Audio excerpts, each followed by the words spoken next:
Joel here with Braden Ford. Welcome back. Today I'm going to be showing you guys the Lincoln Aviator. I'm going to be showing you some features. Main point of the video is to show you all the tech features, all the safety features. So I'm going to be showing you adaptive cruise control, lane keeping system, lane centering system.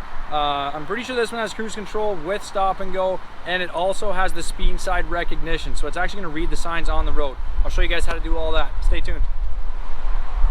To show you how to do all the settings. So before we get going, I just want to make sure all the settings are set to how I want it to perform. I'm going to come down to the bottom right side here, hit settings, driver assistance. So this is everything that we're going to check through. So we're going to go cruise control. So as I said, we got a couple different options here. This is adaptive. So as you can see, it's got 4 little car lengths in there.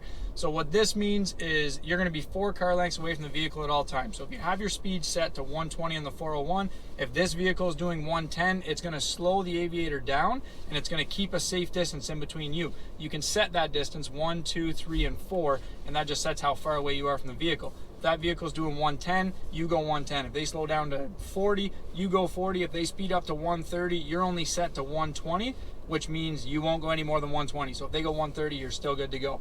That's adaptive. Down here, intelligent. Click on this. You can see this pops up, tolerance. You can also see it changes the screen over here, speed limit 65. So you come in here to tolerance, you can say, I want to go 15 kilometers over the speed limit at all times. So we're going to be plus 15. So on a 65, we'd be doing 80. If you're going in a 100 zone, you'd be going 115. So that's literally going to read the signs on the road. Works for construction zones. It works for absolutely everything. It literally reads the sign. Unbelievable technology there. So what I'm going to do for this video, I'm going to keep it on adaptive. We'll go back here. Once again, just going to check all our settings. You can see here lane keeping system. So we're going to hit lane keeping mode. This is nice. It gives you a nice visual here. So if you have alert, you can see what it's going to do. It's going to vibrate your steering wheel every time you get close to a line, okay? Aid, it's actually going to steer the steering wheel back in. So if you start going over towards this line or this line, it'll actually steer you back into the center of the lane. Alert and aid, this is the one I keep mine on. That does both for you. So not only does it vibrate your steering wheel to let you know you're going outside the lane, it also assists you in steering back to the center of the lane. So we'll go back here again. Pre-collision assist, warning, braking, and steering. This is amazing. Active braking is on, which means if once again, let's say we're on the 401 and it senses a collision in front of us, or the vehicle in front of us slams on its brake too fast for us to sense it and hit the brakes ourselves, active braking will actually do that for you. Evasive steering, same thing, works kind of the same way, except instead of hitting the brakes, it will steer as well for you. So it'll hit the brakes and it'll steer away from the object as long as it's clear. So it's not going to run you into the sidewall. It will only go if it's safe. And then alert sensitivity, this is going to be on all of them. It gives you 3 different options. It's either going to be high, normal, or low. Just keep it on normal for this video. Rear view camera, delay, all this stuff's pretty normal. Blind spot information system, we're going to leave that on. You can see this has trailer sway control, hill descent control.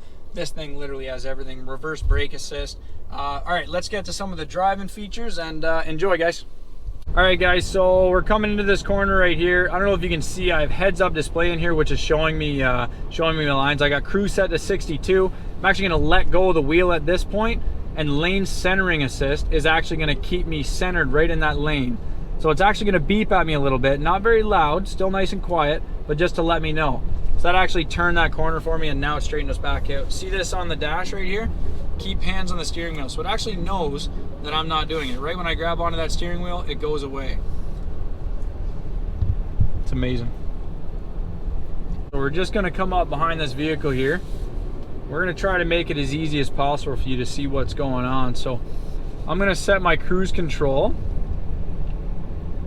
to, I'm going to have to set it to faster than them, just for the example for the video. So I'm going to set it to 71. So I have that set to 71 now.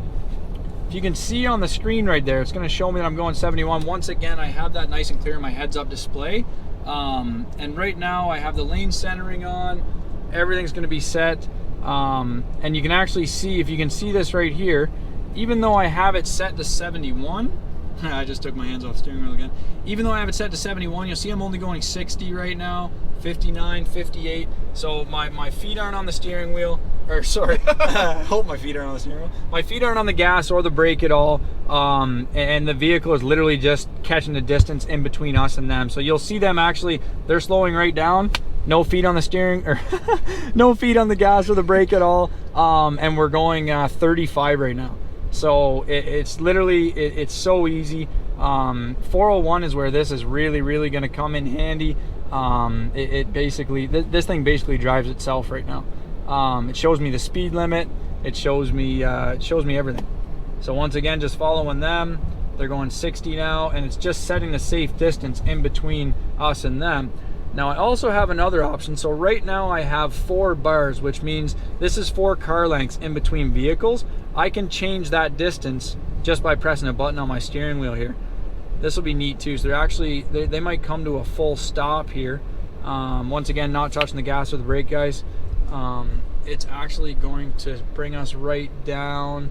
So we're going 10 kilometers an hour, 5, 4, and here we go. So it's going to speed back up. So because I have it set to 71, once that vehicle's out of the way, once again, no gas or brake, it's actually going to bring us right back up to 71. Now this is a 50 zone, so I'm going to slow her down just a little bit, and digitally I can see what it's doing right now. So right now, 50 zone, I'm going to set it to 60. We don't want to drive like a grandpa here. We want to kind of get some vehicles in front of us, so stick with 10 over. Once again, it's turning this corner for me. It's very cool. There we go. Keep your hands on the steering wheel. So it's safe. So even though this drives itself, it's called semi-autonomous because you do still have to be in full control of the vehicle. So if you don't have your hands on the steering wheel, it senses that, and it's going to tell you to put your hands back on the steering wheel just for the safety of you. If you do not keep your hands on the steering wheel for long enough, what this will actually do, it'll pull you off to the side of the road safely, stop, call emergency services, and unlock all the vehicles, all the vehicle doors. So when emergency services do show up, it'll be unlocked and they can actually, they can get to you a little easier. Hey guys, thanks for watching. Hope you enjoyed, hope you learned something. Any questions you guys might have, feel free to direct message me. Like, subscribe to the videos. Once again, thanks for stopping by. Talk soon.